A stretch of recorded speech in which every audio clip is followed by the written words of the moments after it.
محمد علیم بسمل دینی عالم او مدرس دی. دی د لوګر په څرخ کې دینی مدرسه لري او د دین رڼا خپروي.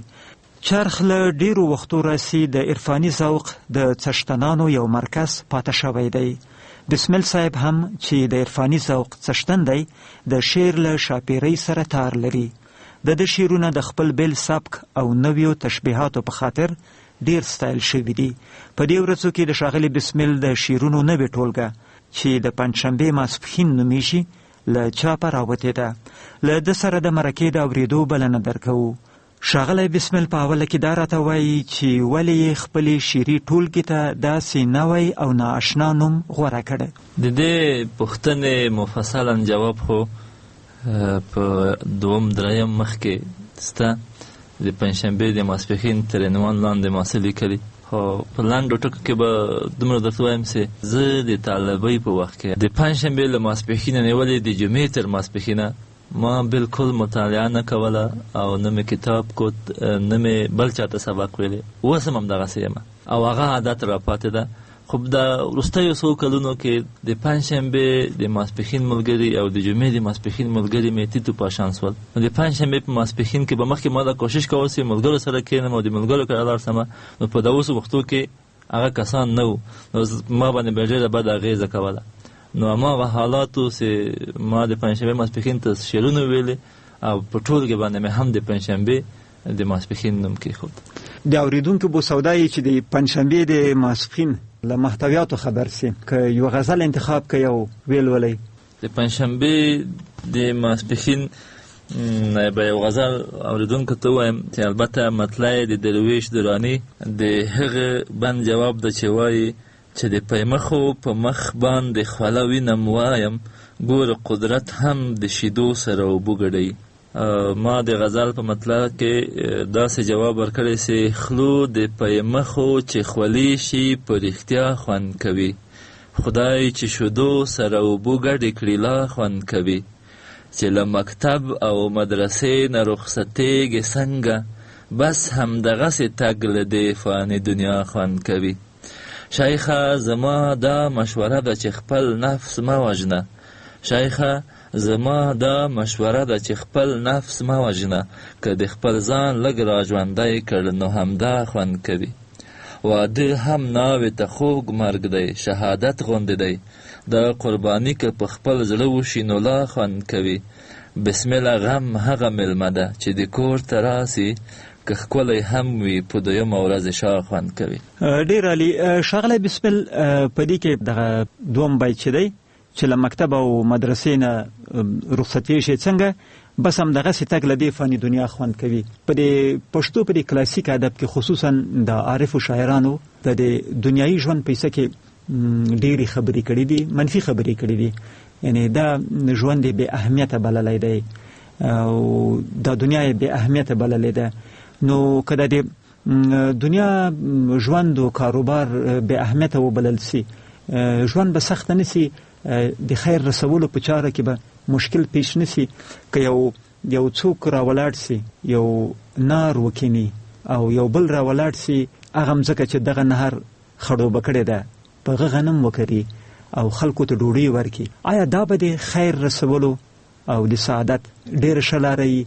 او که دا وکړي چې نه زه نه غنم کرمه او نه د نار په جوړولو او عمران کې برخه اخلمه او ما دنیا ته لته ورکړې ده، څنګه په دې څه کې تاسو څه تبصره کوئ؟ دنیا یا پیسې په اصطلاح دا په خپله بده نه ده، بد کار څه ده د دنیا مینه ده.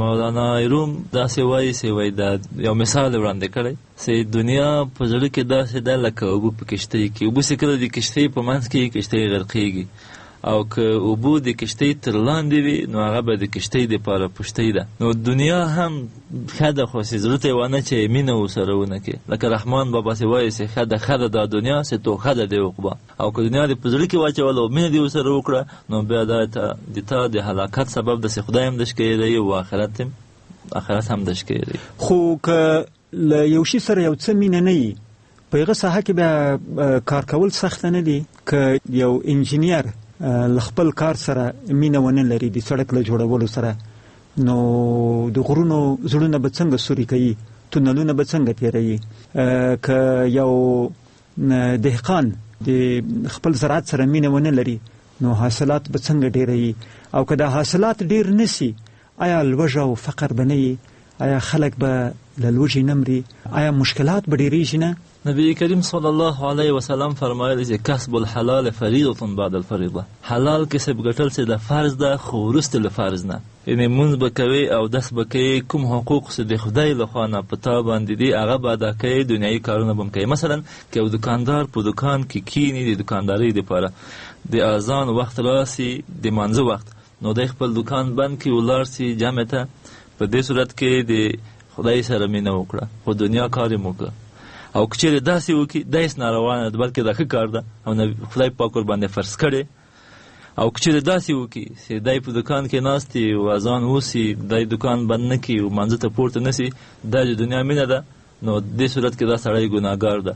د دنیا سره مینه ناجایزه نه ده بلکې د انسان په اختیار کې نه ده، په هغه وخت کې ناروا ده چې د دنیا مینه د آخرت او د خدای په مینه باندې غالبه وي، دغه د خنډ باعث دی، دغه د خنډ باعث. په دې بل بیت کې بیا تاسو بیا د پخوانو عارفو او صوفي شاعرانو خلاف خبره کړې ده، وایست وی شیخه زما دا مشوره ده چې خپل نفس مو وژنه. حال ده چې زموږ پخواني شاعران، صوفي شاعران، عارف شاعران لدې نفس سره وران دي، اته لډېره قهره ورته نوسک وایي، نفسکې نوسک کړی دی داسې چې حقیر یې وشي که نه، لیوه ورته وایي، د نفس لیوه، د نفس شامار.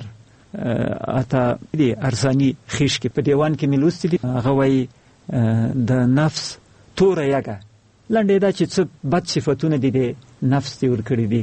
او په عمل کې هم پخوانو صوفیانو، عارفانو، زاهدانو به نفس ته لته ورکوله، او کله کله به داسې و چې په دوی به بیهوشي راغله. شیخ رامکار ډېر لوی سړی و په عارفانو کې، هغه د نوشار د سیمې سړی دی. نوشار سیمه پېښور ته نږدې ده، ډېره توده سیمه ده، خو ده به هغه د پېښور په ګرمي کې د نوشار په هغه ډېره توده هوا کې په اوړي کې به تودې اوبه څښلې، بیا به مالګه هم پکې دوړولې وه. دا خو ډېر تکلیفونه د تېرول، کله کله به بیهوشي پې راغله. نو څنګه سړی که په هوشي ډېر خیر رسولی سي او که بیهوشه غوندې سي ډېر به خیر ورسوي.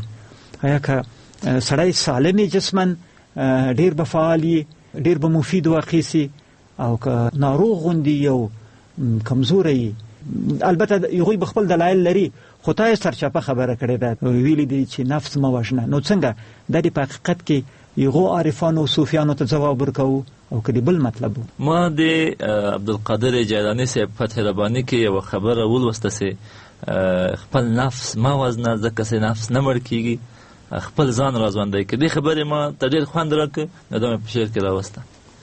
ښاغلی بسمل، ګمان کوم دا د شعر دوم کتاب دی که نه؟ دا مې د شعر دویم کتاب. او څو کله وروسته دې دا کتاب چاپ کو؟ کم او زیات 8 کاله به کېږي. نو دا کتاب چې دی د پنجشنبې ماسپښین 2:50 مخه دی، نو په دې 8 کلو کې د صرف 2:50 مخه شاعري کړې ده، څنګه کمه نه درته ښکاري؟ یاره ما سې د هوري طالب جان چاپ که ما داسې فکر وکړو چې د ما شاعري تمامه سوه، او اوس وختو کې چې حالات داسې سول چې په ما باندې ډېره اغېزه وکړه، نو بیا مې شاعري شروع سوه، ورته خوشحاله سوم. یو څو شعرونه اګر کې کم دي منله به اوس چاپ کم، او که نور راتلل بیا به بیا چاپوم. یار زنده او صحبت باقی. او تر ټولو وروستی شعر د کوم یو دی؟ هغه په دې کتاب کې بده مرغه چې چاپه پاتې ده. هغه دا کتاب خو زه په سرخ کې یم، هلته د ما ملګري دی هغوی ته وایم چې دا کار داسې کوي داسې کوي، نو نه پوهېږم چې د هغوی نه یې سوی د کلمانو په هغو باندې زه ډېر خوابده یم چې دا کاشکې چاپ سوی وای. نو اوس یې له اورېدونکو سره شریک کړئ، دا هم نیم چاپ دی. زه به یم وړی د مرګ خوب سحر به راسي، زه به یم وړی د مرګ خوب سحر به راسي، ما نه به خدایه د دیدن مونځ هم قضا سي. شپه داسې رارغړي لکه لویه توره تیږه، شپه داسې رارغړي لکه لویه توره تیږه، پرېمږدي مجبور مازدیګر لاړ شي په زړه شي، ولویږي د تورو غرونو سیرې ګریوانه ته، ولویږي د تورو غرونو سیرې ګریوانه ته، لمر لکه یوه اوښکه په مخ د جهان راسي، او تکه سپینه ورځ را سره سمه یاري نه کړي، مونږ ترې سم خوند اخیستی نه وي چې بېګا سي،